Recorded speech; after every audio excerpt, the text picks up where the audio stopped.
Yeah, Ajay, maybe you should begin. Yeah, okay. 1 second.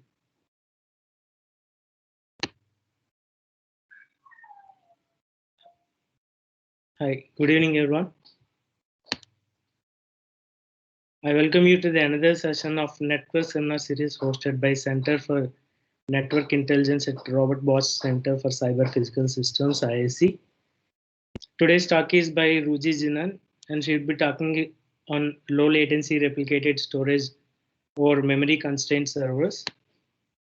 Rooji is a PhD student at Robert Bosch Centre for Cyber Physical Systems, IISc. She is guided by Parimal Parag. Her current research work focuses in areas of low latency communication for cyber physical systems, low latency distributed storage and computation. Rooji received her B.Tech degree in electronics and communication and M.Tech in communication and signal processing from CalicutUniversity, Kerala. Okay, before we move on to the talk, we would like to remind the audience to subscribe to our Google group for information on future talks. You can also visit our website for more details. I'll be pasting the links in the chat box during the talk. Please check that. Yeah, small request.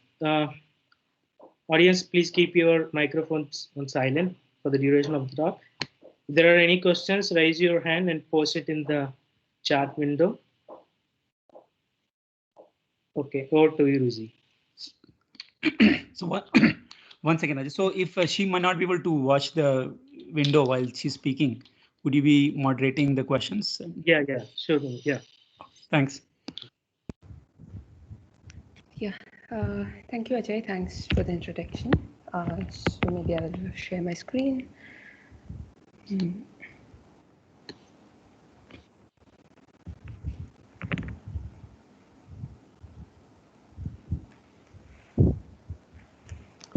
I hope this Yeah. is it.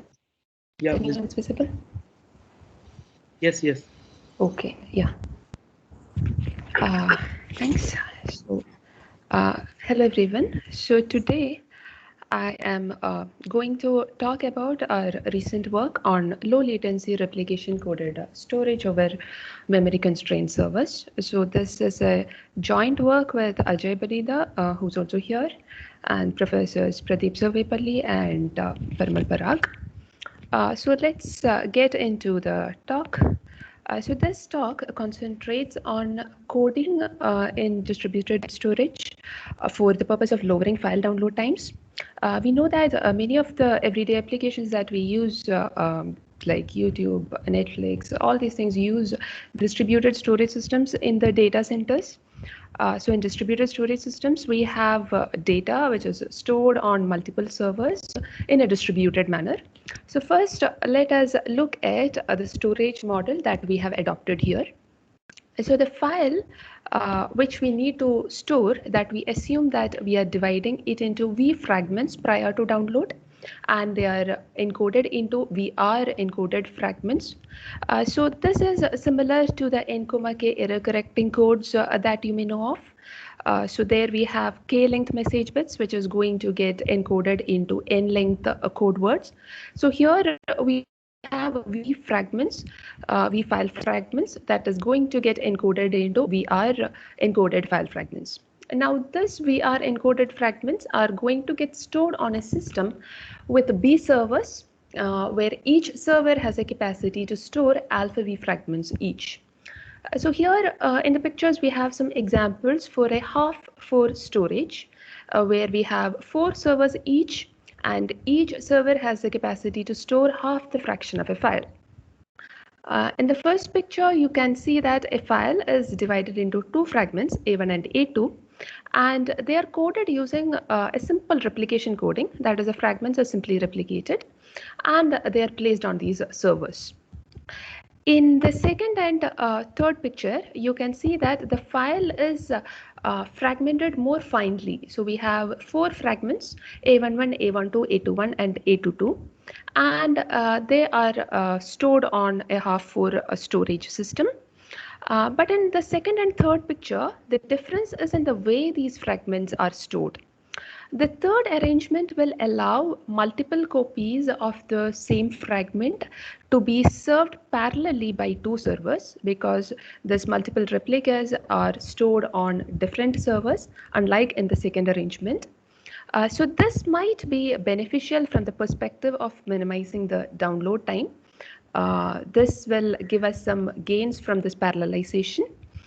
And we refer to the placement of these fragments over the servers as the storage scheme. Okay, so we see that the storage scheme has something to do with the download times of a fragment or a file. So now let us look at the file download. So first assumption that we have is that the fragment download times are independently distributed, and they are exponentially distributed with a rate mu. And whenever there is a request in the system, it will start downloading the fragment from all servers parallelly in succession. For example, here we have 7 servers, so a request will be simultaneously downloading the fragments from all 7 servers. And here we have a file which is divided into 7 fragments, and they are again replication coded. There are 3 replicas of each fragment in here. And let us assume that the first fragment gets downloaded. Then we will assume that the redundant copies of this fragment at the other servers. For example, here first fragment is on first server, 6th server, and 7th server. So there's redundant copies of this fragment, and we are not going to download them anymore. So it's like they are cancelled off. And we suppose that then the second fragment is downloaded and the third. And one thing you should note that is when the first fragment is getting downloaded, then once one is out of the way, then the second fragment can be parallelly served by the first and second server. And then say second will get downloaded and third will get downloaded. It is not necessary that it need to get downloaded in this order itself. It is completely random, but this is just an example.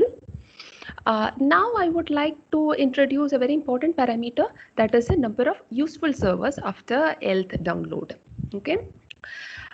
So a useful server is a server which holds at least one fragment which is not yet downloaded. So that's all what useful server is. So we can see that in the first and after first and second download, all 7 servers are still useful because they hold at least one fragment that is not downloaded. Whereas after the third download, we see that the first server do not hold any more fragments that has not been downloaded. Then the number of useful servers after third download N3 will turn to be 6. Okay. And similarly, suppose if the fourth fragment is downloaded next, then N4 is going to be 5. Okay. I hope that is clear. And also observe that if each server is serving at a rate mu, then the joint rate at which a fragment download happens at a particular stage, that is after nth download, is going to be NL mu, because you have NL servers which is parallelly serving at some exponential rate mu. All right. So next we see that the download time or the normalized download time in such a system, this can be lower bounded by 1 by mu times the mean number of useful servers, which is averaged over all fragments. Okay, mu is the exponential rate of download at each individual servers. So here we are going to pose our problem. Here we are going to pose our problem in the following way. That instead of aiming at minimizing the mean download time in this system, we are going to minimize the lower bound on the mean download time. So when we are saying that we are minimizing the download time, it is equivalent to maximizing the mean number of useful servers averaged over all fragments. So that is a problem that we are looking at here. And I will be formalizing this a bit more carefully later. But now let us just think of what we are asking for here. So for a fixed number of VR fragments and an alpha-B storage, we are going to look at the placement of this fragment across these servers. This collection of storage schemes that we are going to look at, this could be quite large, and we need to find the optimal one in it. And this collection also grows exponentially with the number of fragments and the number of servers. So this is not exactly a very easy problem to start with. But before we look into the details, let us take a look at the prior works. So codes for distributed storage has been studied for achieving different objectives, like some are for achieving low latency, some for low repair bandwidth, locality, etc. And we are concentrating on codes for achieving low latency in distributed storage systems. And low latency is achieved through redundancy coding generally. And two popular codes are MTS codes, which is maximum distance separable codes, and replication codes. It has been established that MTS codes can outperform replication codes in terms of file access delay. And some of the one recent proposal is that of rateless codes, and then we have this work on staircase codes. So this is not an exhaustive list. I have only given I have cited only very few of the ones in literature. So the staircase codes, this particular work on staircase codes is interesting because they show that if you are going for file subfragmentation, that is, we fragment the file prior to storing it, and if we allow each server to store more than one fragment, then it has some positive impact in minimizing the download time. So this is in some sense what we are also using, and in our model we are going to use replication codes for a file with fragmentation, and we are going to store this over this alpha-B system that we have introduced earlier. Now, before looking into our exact coding scheme, let me also talk a little bit about MTS codes. That is, how well would an MTS code perform in this particular setting? That is, if we are considering a VR, V MTS code, and if we are going to store it on an alpha-B system, what would be the performance of it in the sense of maximizing the number of useful servers? So one thing that we can say is that it is going to give the optimal performance. It will perform as good as any other code. And why do I say that? So MTS codes has this property that it requires only V encoded fragments out of VR fragments to decode the entire file. That is, if you have an N, K code, then K bits, if you get K bits, then that is sufficient to decode the message. And so now let's look at this picture where we have replication coded file storage on the left and MTS coded on the right. Now, if we download a fragment from the first replication coded system, Rooji, then we see that, yeah. Please. Karthik, go ahead and unmute yourself and ask. Yeah, so on slide 4, you showed a lower bound, right? Is it known when that lower bound is an equality? Because you're minimizing the lower bound. Yeah. No.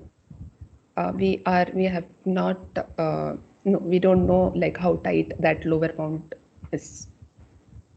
Okay. Thanks. Okay. Yes. So here we are looking at a replication coded system on the left, and we have an MTS coded system on the right. So here, suppose we are going to download a fragment from the first server. In replication coded system, we will see that its redundant copy will also get cancelled. But in MTS coded system, once even though one fragment is downloaded, all other encoded fragments will stay equally relevant, because we need only any of the V coded fragment to decode the entire file. So this will show that the reduction in number of useful servers would be the least in MTS code, not just in comparison with replication codes, but also in comparison with any other code. this is the best as it can get. Okay, we can provide a formal proof for this, which I'm skipping for now. But if VRV MTS code placed on alpha B system, if that is going to give the best performance, then why should we even think about some other code? That's the next question. So these MTS codes, they also do have their own inherent drawbacks. So here we are seeing some example for replication coded system when a file is divided into just two fragments. On the left and on the right you have an MTS coded system. So here the file can be decoded from this MTS coded fragments if you get any two of the four.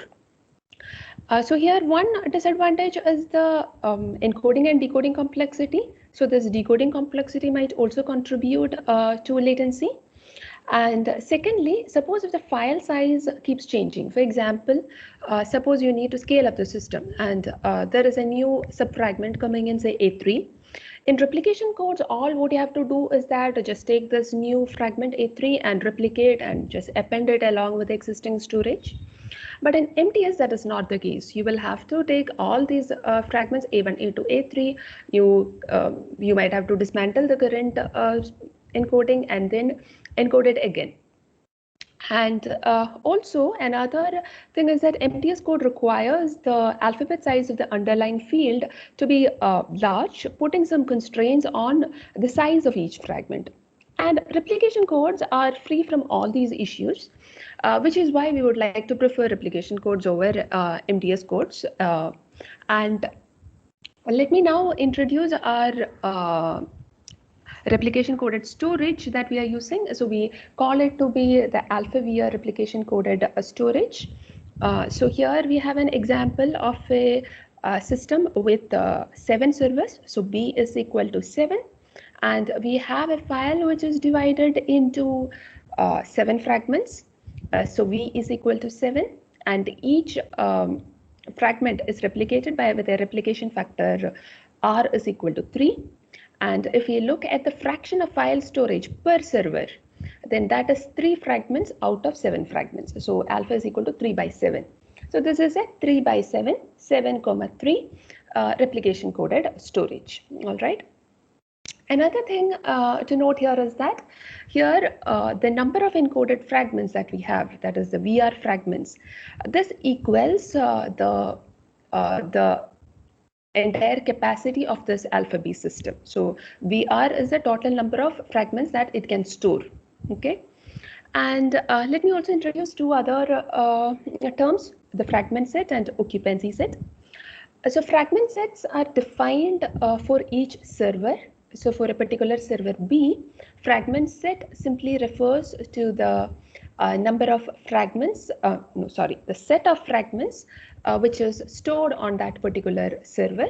For example, let us look at the first server. The set of fragments which is stored on that server is 1, 2, and 3. So S1 would be the set 1, 2, 3.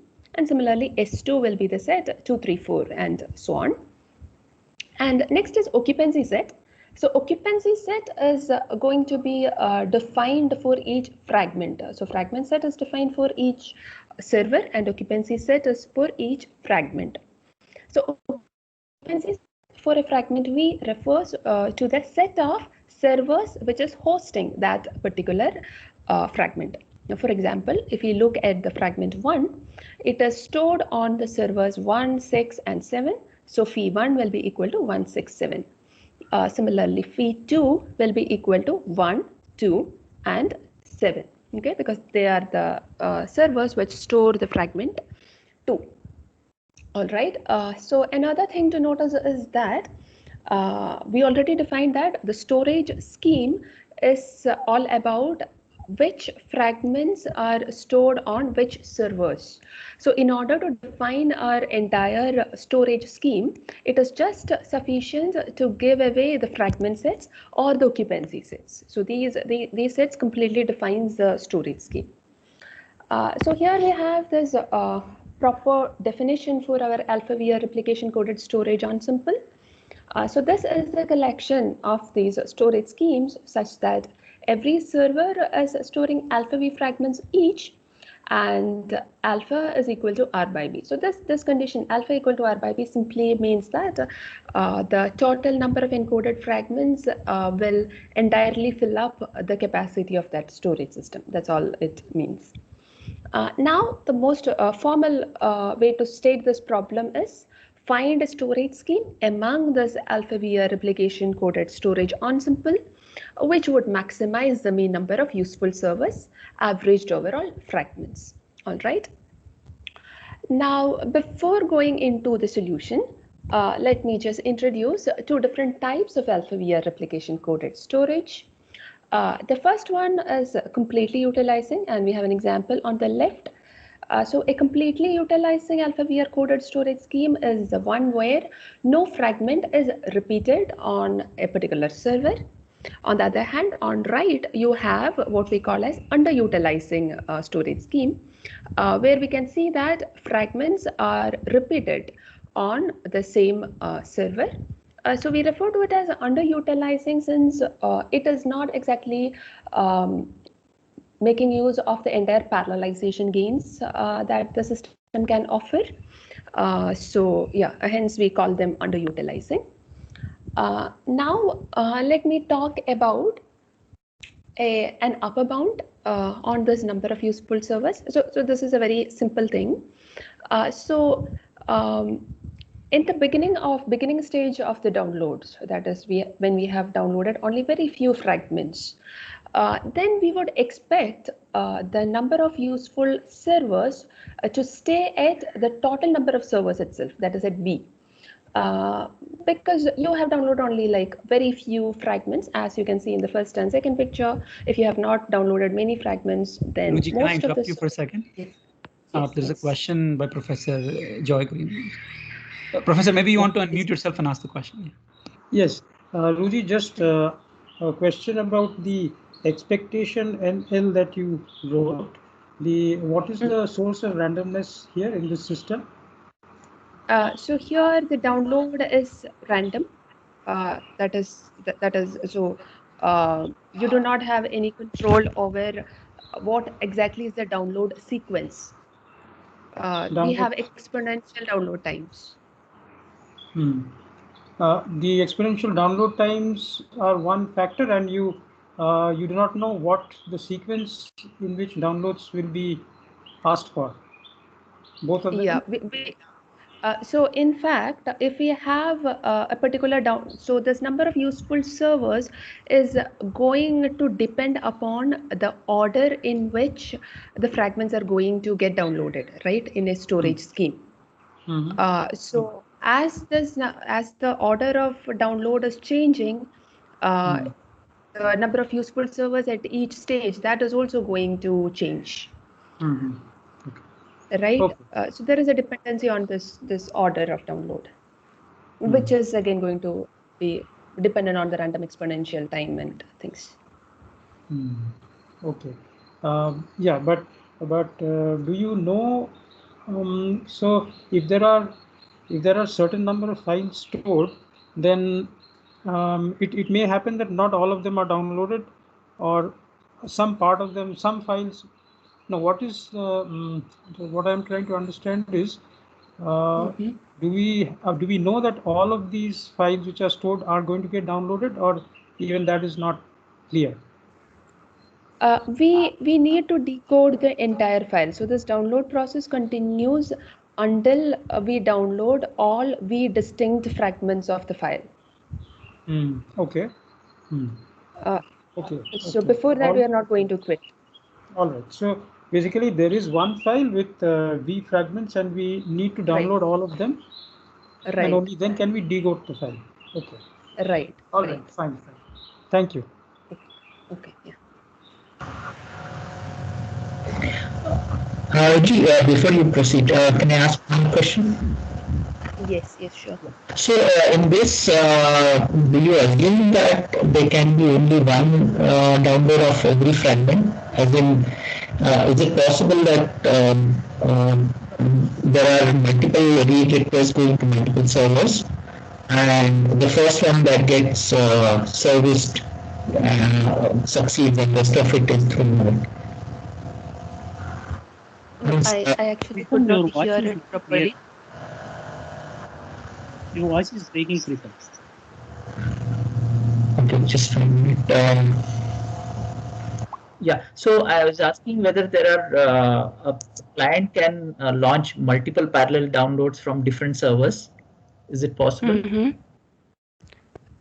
Yes, and the fragments can get downloaded from multiple servers. So in that case, we will take the first one which is getting downloaded, and we will ignore the others. Okay. We will, like, once one piece is getting downloaded, then we will stop downloading it from the other servers. Okay, thank you. Rooji, there's one more question from Tarun. Ajay, Yeah. maybe you want to read it? Ajay, can you please read it? Because Tarun said he would not be able to unmute himself. Is there any reason why we have cyclic shift if we look at the if you look at the columns one? No. Right. So a cyclic shift is just one storage scheme that I just put as an example. So yeah, this just happened to be some nice scheme that I just put as an example. There is no particular reason for that. Yeah, you are actually looking for what is the best storage scheme. So cyclic shift is a storage scheme. It actually defines some placement of fragments across servers, but yeah, there is nothing attached with using that particular example.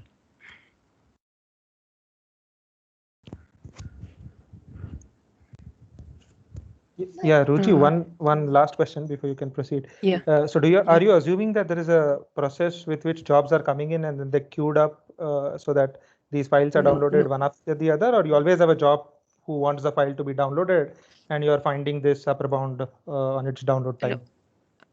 Right now, we are only considering a single request. We are not considering the queuing of request in this work. Fine. Okay. Okay. Yeah. So I guess I can proceed. So here, yeah, we were talking about this upper bound on this number of useful servers. So when there are only very few fragments which has been downloaded, then we would expect that all the servers would remain useful because we can arrange them in some way that all servers have at least one fragment which is not yet downloaded. But towards the end of the download, for example, let's look at picture 3 here. We have only 2 more fragments to be downloaded here. So here, since it is replicated 3 times, we have in total of 6 encoded fragments here, and they are spread across 6 servers. So this means that the number of useful servers in this case cannot get larger than this for sure.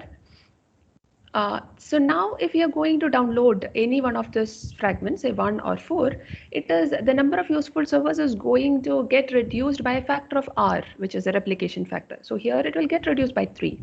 Then again, once you download the last fragment, it is again going to reduce by 3 and it will go to 0. And so this is exactly what we have written as this bound. This simple observation is what we have written here. So L is the stage of download.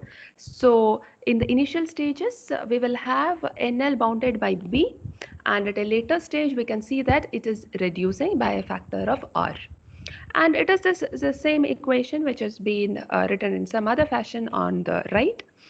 So we have this normalized number of averaged useful servers bounded by this 1 minus this factor. Again, the second factor, you can see that as V is increasing, this bound is going to be very close to 1. So this 1, since this is a normalized number of useful servers, 1 is going to be some sort of fundamental upper bound. It is not going to get any better than 1, even if you use any other different coding strategy. But this is what we can get for replication coded storage, which is slightly less than 1. And so this is only an upper bound. Now the question is there any scheme which would really achieve this upper bound? So first, let us look at a special case where alpha is greater than 1. Alpha means alpha greater than 1 means that you can store more than the entire file on each storage, or you can at least store the entire number of V fragments on each server. So then this is not exactly an interesting case for us, because if this is the case, we know what is the optimal way to place the fragments. So that we have demonstrated here. That is, if you have a file which is divided into, say, 3 fragments, and you have a storage system like this which allows you to store more than 3 fragments per server, what you would do is you would store the entire file on every server. So till the end of the download, till the last stage, you will see that all servers will be useful because all fragments are stored on all servers. So this is going to give a normalized number of useful servers to be equal to 1, which is the best that you can have. So this is not exactly an interesting case for us. What we would like to look at is, what if alpha is less than 1? That is, if your file is really large that you cannot accommodate it on a server, or your server has limited storage. So this is the interesting case that we want to look at. So what do you do, or what is the scheme that we would like to propose when alpha is less than 1? We would say that we should go for a randomized placement of the. Do we have a question? No, Rooji, proceed. Okay, yeah. So here, let us see what is this randomized placement of fragments over the servers. So in randomized placement, all we do is that out of this VR encoded fragments, you take a fragment, and in order to choose the server on which you are going to store it, you have B servers, and you simply pick one server uniformly at random. So you can choose any of this servers with probability 1 by B, and you will simply place this fragment on that server. That's all what you're going to do. Now the problem with this randomized storage scheme is that you cannot implement it on an alpha-B system. So in an alpha-B system, you know that each server has a very limited storage capacity. But when you are randomizing things, you have no control over how many times the same server is going to get chosen. For example, in this picture, we have most of the fragments is getting accumulated on the first server, and the second and third server is very less utilized. So it may also so happen, even though with very low probability, it may so happen that all the VR fragments might be stored on the same server. So what we need to do is we will have to modify this storage so that each server has a capacity to store all the VR fragments of this VRV coded file. So this is what we call as a BVR replication storage scheme. But now the question is, why do we even study this BVR replication storage scheme if it or this randomized way of doing things if we cannot implement it on an alpha-based system? So the thing is that this storage scheme, it asymptotically it is an alpha VR storage scheme. So before that, let me say that, so here this is going to be an underutilized system. That is, there is a non-zero probability that the file fragments might get repeated at each server. However, if we are increasing the V, that is, if we are increasing the fragmentation level with the factor R by B fixed, so this fraction R by B, if you remember, this was the value of alpha in our alpha VR replication coded storage system. So by keeping this R by B fixed, if we are increasing V, then the normalized number of fragments stored at any server is going to converge to this R by B. Okay, so this convergence we can show in an almost sure sense. And hence, we will see that this randomized BVR storage scheme, it is converging to an alpha VR storage scheme asymptotically in V. So now that at least when we have large number of fragments, it is an alpha VR storage scheme. So now the next question is, can we characterize the performance of the system in terms of this number of useful servers? Can we actually give an expression for this? It turns out we can. So here for this random replication storage on simple, we have this normalized average mean number of useful servers. This is given by this expression. Again, as we increase this is going to hit 1, which is the fundamental upper bound. So we will see that not just among the class of replication codes, even in the class of even compare with any other code, this is going to be optimal if V is really, really large. Okay. So let's take a look at the plots, at the numerical plots. So here we have the normalized empirical average number of useful servers plotted for increasing V by keeping the fraction R by B fixed. So this is not exactly a very interesting regime for us because V is still a very small number. So we have not increased it yet. But even here with increase in V, we can see that the number of useful servers, that curve is slowly rising up. But then you also have an MTS, the performance of the MTS coded case, which is being plotted here. So this shows that in this regime, MTS codes, it provides a really good, really better performance. Sorry for interruption. There's a question by Professor Kuri. Right. Professor Kuri, you can unmute. Yeah, just one check. So in the BVR system, is each server able to store all the fragments? Was that the meaning of BVR? Yes, yes. It can store all fragments. So it has the capacity to store VR fragments, but what it actually stores depends on the strategy that you have, I suppose. Right. Yeah. Okay, fine. Thank you.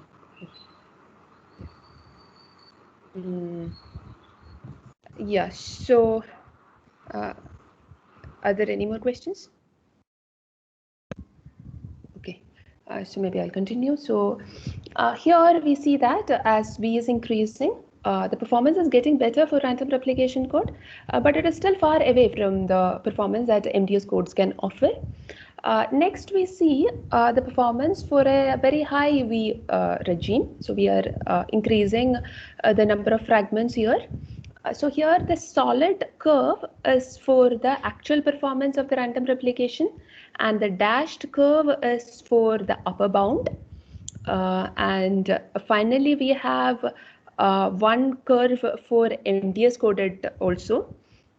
So here there are two observations. One thing is that the distance between this actual performance curve and the upper bound is they are getting closer and closer as we are increasing V. So the performance of the random replication is getting better and better once we increase V. And the next observation is that for really high values of V, the performance of the random replication, the upper bound, and the performance of MTS, everything converges, and this is the best that you can get. Okay, now one more thing to answer is that now we had been concentrating on a problem to achieve low latency, and we ended up with some minimizing some bound on it. So does this maximizing this number of useful servers, does it really have a good effect on minimizing the download time? So here we have some data about that. So here we saw that in random storage code, as V is increasing, the number of useful servers is getting increased. Correspondingly, we can see that the average download time is slowly reducing. So this number of useful servers, it is actually a good indicator of download time performance as well. So let me summarize what we have seen so far. We studied about codes for distributed storage system with storage constraints and file subfragmentation. And first, we characterize the system performance in terms of the mean number of useful servers for exponential download times. Then first we established that MTS codes are optimal in this setting And then for alpha is greater than or equal to 1, then we know that if we have a replication coded file, how it should be placed, what is the optimal placement, we already know it. For alpha less than 1, we have proposed that this replication coding with randomization, and we see that as we have larger fragmentation, then this would turn out to be optimal. So if your situation is where you cannot afford MDS codes because of because of decoding complexity or scaling issues or whatever, then you can use you can use this replication codes without compromising on the latency performance. So next we are going to some extensions of this work. So I hope things are clear till now. So if you have any questions, please.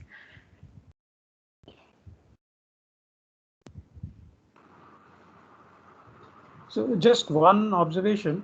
So so far you haven't really.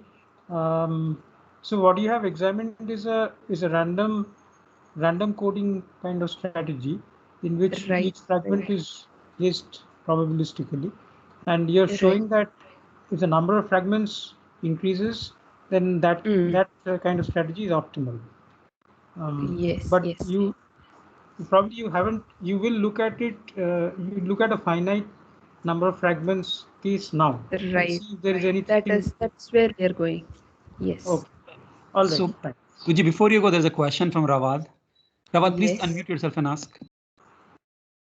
Yes, so I think apparently I missed the definition of alpha. If alpha is greater than or equal to 1, I understand that each server can store the whole file. And if alpha is strictly less than 1, then this is not the case. Am I correct so far?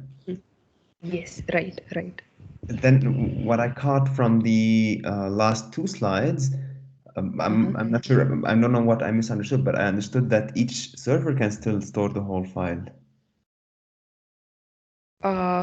No. Okay, fine. So we were talking about, so here in randomized replication coded storage, we are assuming that we are modifying the server such that it has the capacity to store all VR fragments. Yes, in this system, this alpha is going to be greater than or equal to 1. If you want to think of alpha for this system, it is going to be greater than or equal to 1. But then what I showed in the next slide is that asymptotically this will converge to a system where the number of fragments which is stored at any server is only going to be R by B. So if you can control this R by B, and it all depends upon your value of R and B. So R is a replication factor and B is the number of servers. If R is less than B, then asymptotically the storage per server is only going to be less than 1. So I guess this was your question. Yes. This is what I missed. Thank you very much. Yeah, okay.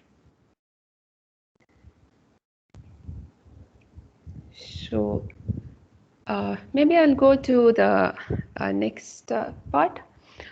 So here let me take a few minutes to walk you through the extensions of this work. So this is more towards practically implementable schemes, and so although with this we have introduced these randomized schemes and all, and they are good, we would like to look at deterministic placement schemes for finite number of fragments from a practical point of view.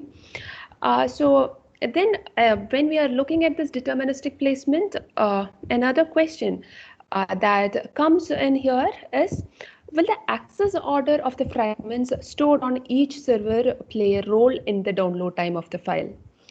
For example, here we have 2 pictures. So here, if you look at it, the storage scheme is basically the same. By storage scheme, I mean that the fragments which are stored on each server, that is the same.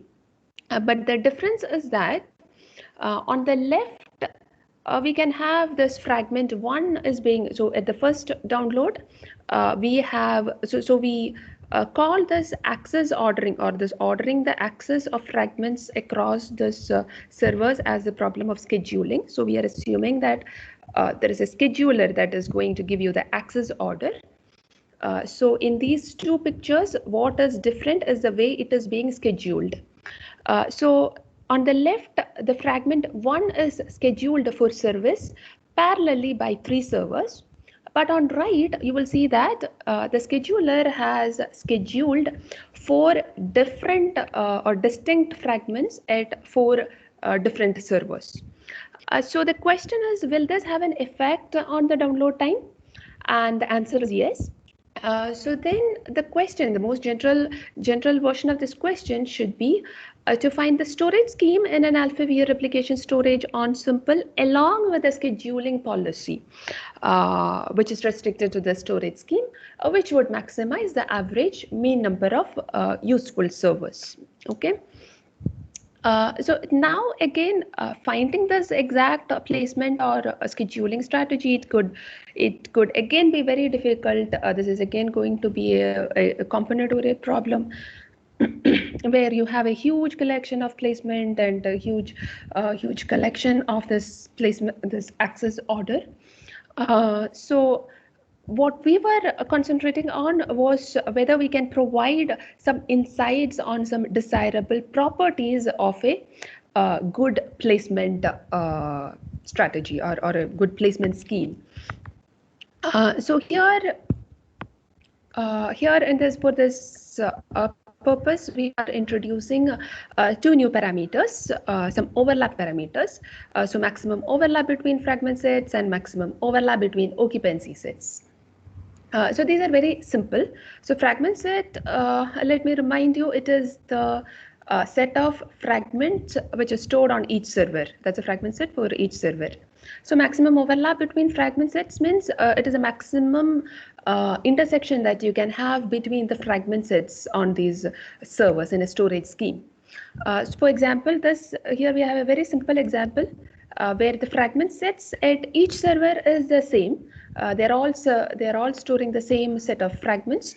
So here the maximum overlap between fragment sets would be equal to 3, and also you can see that maximum overlap between occupancy sets also will be equal to 3 in this case. So the conclusion that resulted from our study is that, so I'm not going into the details of our study or the math part of it because this is going to take a lot of time. So our conclusion is this: agnostic of the scheduling policy that we are using, minimizing the overlap parameters, these 2 parameters in the storage scheme will ensure better performance in terms of maximizing the number of useful servers. But even then, this is not yet a satisfactory answer because we still don't know how to systematically design a storage scheme with this insight. So one suggestion, so we are not claiming that we have a complete solution to it. So one suggestion that we have is the use of combinatorial designs. So we establish a correspondence between combinatorial designs and the storage schemes. And using the existing combinatorial designs, we were able to provide some really good storage schemes. So let me also, so I'm not getting into the details here. Let me also introduce this problem of scheduling here. So this scheduling, we can think of it to be classified into 2. One is that you decide a fixed order in which you are going to access the fragments stored on each server prior to the commencement of download, and then you cannot alter them. Okay. This turns out to be a very difficult problem to find this optimal order prior to download. Another way to look at it is to look at a sort of state-aware adaptive scheduler. That is, at every download stage, the scheduler knows the fragments which are stored at each server and the fragments that has been already downloaded. Now it will decide the fragment to be downloaded from each server such that the number of useful servers is going to be maximized. So this actually fits into the framework of a Markov decision process. So we have a sequential decision maker, which is our scheduler, It looks at the state and it takes an action to maximize a reward to go function. So this is this exactly fits into an MDP framework. And you can also find the optimal solution to it using some standard techniques. But as the number of fragments are increasing, then this is going to give a huge computational overhead. So maybe we should be looking at some suboptimal schedulers. For example, a greedy version of this would be the following. Like, let's look at this picture where we have a system at some stage of scheduling, downloading. We have, say, we have 4 more fragments to download. And in the first 3 servers, we have only a single fragment in here. So there is no question of scheduling at these servers. But in the 4th server, we have 2 fragments which can be scheduled, 5 and 6. So the question is, which one should you schedule here, 5 or 6? So if you are putting 5, then you are increasing the download probability of 5. If you are putting 6, then you are increasing the download probability of 6. So if suppose say you put 5 and 5 gets downloaded, then you should also see that the number of useful servers is going to decrease by 1, because there is one server which is hosting only this fragment 5. But if 6 is going to get downloaded, then this is the number of useful servers is not going to get affected, at least in the very immediate stage. So maybe a greedy approach is to put 6 before 5. But can we give a better strategy than this with very minimal computational overhead? So we have some suggestions. Again, we do not have it's not an exhaustive study. We have some suggestions, but I'm not going into the details of how we improve upon the schedulers. But let me tell you, by the use of an intelligent scheduler, we see that even seemingly simple storage schemes, by using a very simple storage scheme, as even the cyclic shift that we had been seeing so far. It's a very simple storage scheme, not a very fancy thing based on combinatorial design or anything. Even that storage scheme, we can boost up the performance of these simple storage schemes by making use of a intelligent scheduler. Okay, so that is where I would like to close this talk. So to conclude, like the first part of the talk, we already discussed. It was yes. How about the following simple scheme for each server? Just use a permutation of whatever fragments are available, chosen uniformly at random. Do we know the performance of this scheme? As in, is it easy to analyze? We have not studied a randomized scheme yet over there. If you ask whether it's easy to analyze, probably we should be able to analyze it, but we have not done it yet. Thank you. Okay.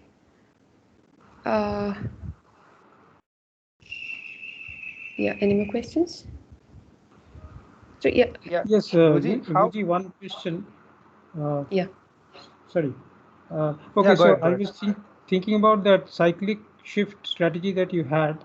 So that is a strategy which I think does quite well as far as overlap between fragment set and overlap between occupancy set.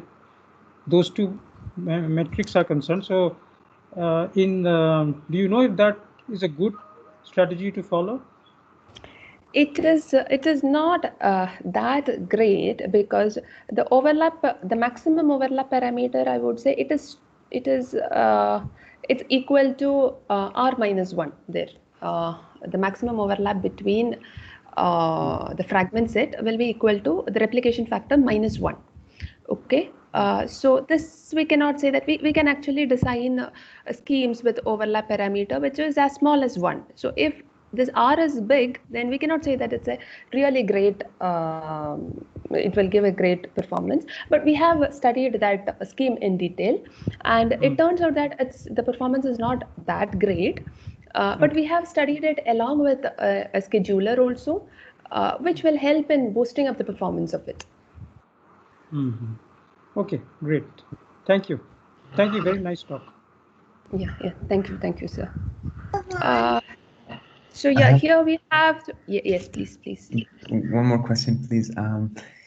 Is there a loss of generality if you assume a sequential order in sending the tasks in which they are assigned to the servers? And then, because what you're doing here, the replication scheme is some kind of a balanced design, right? It's a balanced and complete design. And actually your random scheme performs well because we know that if you do the random distribution over a large number of tasks, then what you end up having is a balanced scheme. So is there a loss of generality in assuming a sequential scheduler and some kind of a design, the combinatorial design, a balanced design, and analyzing this? I'm not sure that I completely understood that question. Can you please explain it a bit more? Yes, sure. You're trying to find an optimal scheduler. I'm asking you I'm asking you the question the other way around. What if you say the scheduler is every server does whatever I give? So I give 1, 2, 3. So server serves task 1 first, and then 2, and then 3. And then your problem becomes designing a code that performs well with this scheduler. Right. So that is something that so that's what I was meaning to say when I said there are two types of schedulers. One thing is that you can assume that there is a fixed order prior to download itself, which is equivalent to having this design taking care of the access order as well. But that turned out to be a little difficult for us to find out what is the optimal thing in that case. So that's where we started thinking about more simpler schemes where we can have a state-aware sort of a dynamic scheduler. Oh, I see. Okay, thank you. Yeah, so this started off with the study started off without a scheduler, where we are assuming that we can find out a scheme that would really take care of all these things. But then it turned out that it did not work out, and maybe using a scheduler, like posing the question this way, would give a better result. Yeah. Okay. Thank you. Yeah. Thank you. And yeah, maybe a bit about the future directions that we can have. One is that we studied only a lower bound on mean download time. Studying good upper bounds might also be a way to extend this study. And also when the systems have non-exponential fragment download time, then what should we do? Will this number of useful servers still serve as a good indicator of mean download time? Or can we identify some other metric here? So these are the things that one can pursue if you're interested. And here we have the publications. So the first one is a conference version of this talk, which has been accepted at this year's IISc, which is mostly about the first part of this talk, that is replication coding and stuff. And these extensions you can find at the preprint version on archive. So if you are interested, please do take a look. So I would like to conclude here. Thanks for listening, and if you have any questions, please. Thanks, Rooji. Yeah, Rooji, I have a question. Yes. Please proceed. So how do you decide how many fragments are created? Is that an assumption to start with? I mean, you assume that a file is... So for example, I could have a file that is divided into 5 fragments stored on 5 servers, or I could divide it into 25 fragments and store 5 fragments per server. Which would be better to do? That's not clear. So we are assuming this for a fixed, like we are taking it as a part of the system model that you will be given what is the number of fragments that you have. So when coming to this deterministic placement for a fixed number of fragments and a fixed alphabet system is what you are trying to look at. So it's like a but parameter. yeah, okay. but Right. having higher fragmentation would be preferable. Like from our studies, what we conclude is it would be better to have higher number of. Have you also looked at the possibility of considering multiple files stored? I mean, one simplification you could assume is that each server stores only one particular fragment of a file, but you could have multiple files, and then for download time, you could say what is the mean download time per file or something like that. We have not exactly looked at it, but yeah, but you're it seems saying doable. that I mean, extending your yes, it might be doable. Yes, you're saying taking average over the download of different files, right? Different files, yes. Yeah, it You seems may have doable. situations Yeah. where different files have different download time, but you may want to equalize that. Right, yeah.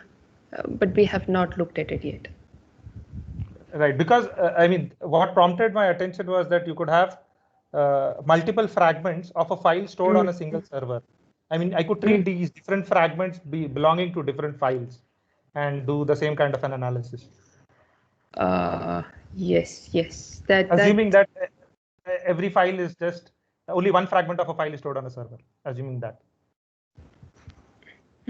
Yeah, that is doable.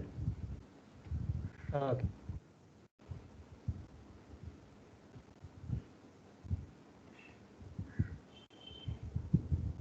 Hi, Rooji, this is Vinay. Yes. So the second problem that you mentioned about scheduling, it seems to matter the specific values of the exponential service rates and your alpha that you have, right? It seems to be sensitive to that because if you have a higher rate, then you might not see that much advantage because of scheduling, because each of the packet, even though they are repeated, they'll get serviced quickly. Have you done some numerical simulations related to that?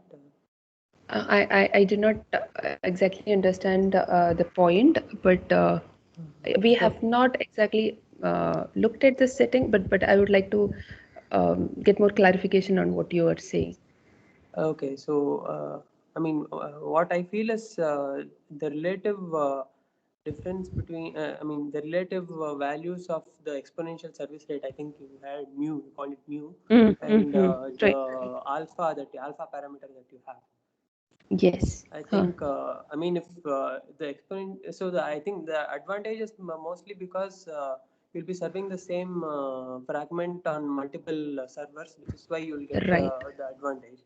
And that is because of this exponential factor that you have. And if your exponential service rate is really high, then it may not matter even if it is being served by multiple queues. So will that, depending on the alpha that you have, the number of replications and everything, so maybe the relative values of these matter in, maybe you will see an advantage in one particular case, and you may not see advantage when mu is really high, you may not see an advantage. That's what I feel. Whatever may be the value of mu, the parallelism kicks in.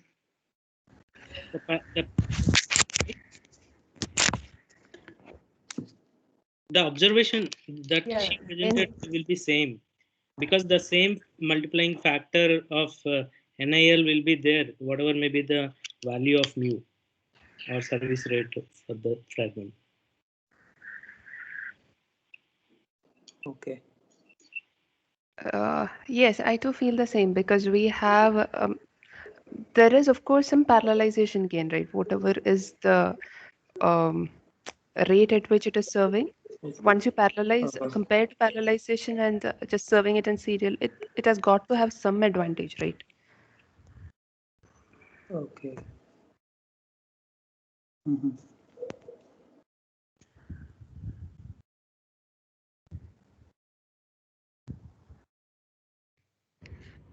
Are there any questions? How crucial is the exponential service time distribution assumption for the analysis? It is quite crucial, because this is all getting very nice because of this memoryless nature of the distribution.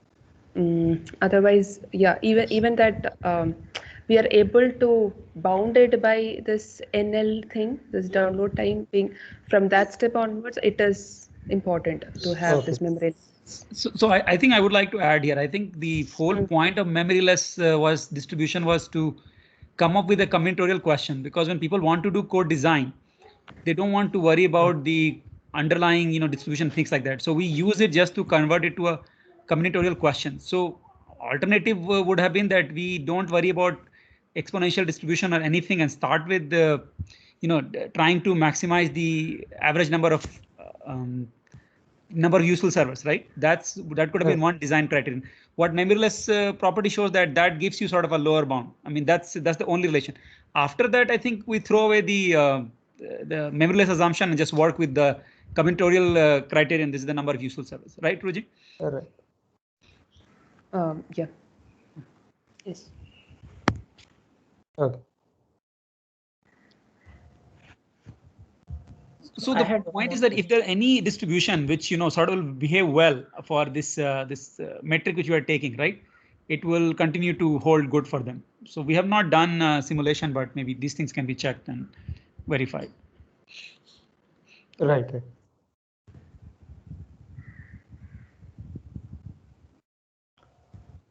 Rooji, I had a question. So regarding again the IID assumption about request. So usually in practice on storage servers, you see that one is heterogeneity in the storage systems as well as, and then second is the speed of or the latency in serving one fragment depends on the load on that server.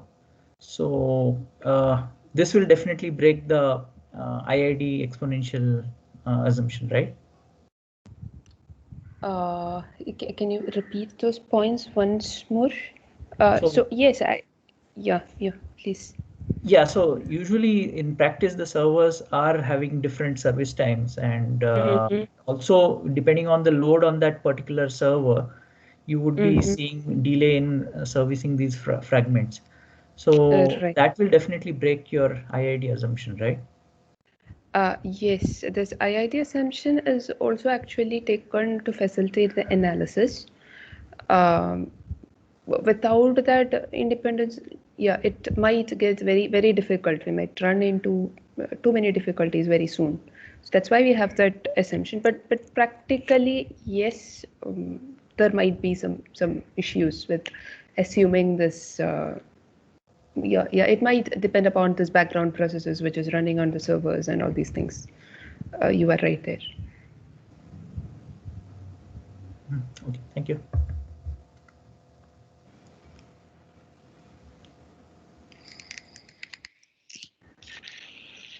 Okay, if there are no questions, we'll conclude the talk. Thank you all for attending this. We'd like to request you again to subscribe to our Google group for notifications related to the upcoming talks. Thanks, Rooji. Thanks for this wonderful talk. Yeah, thank you so much for the opportunity.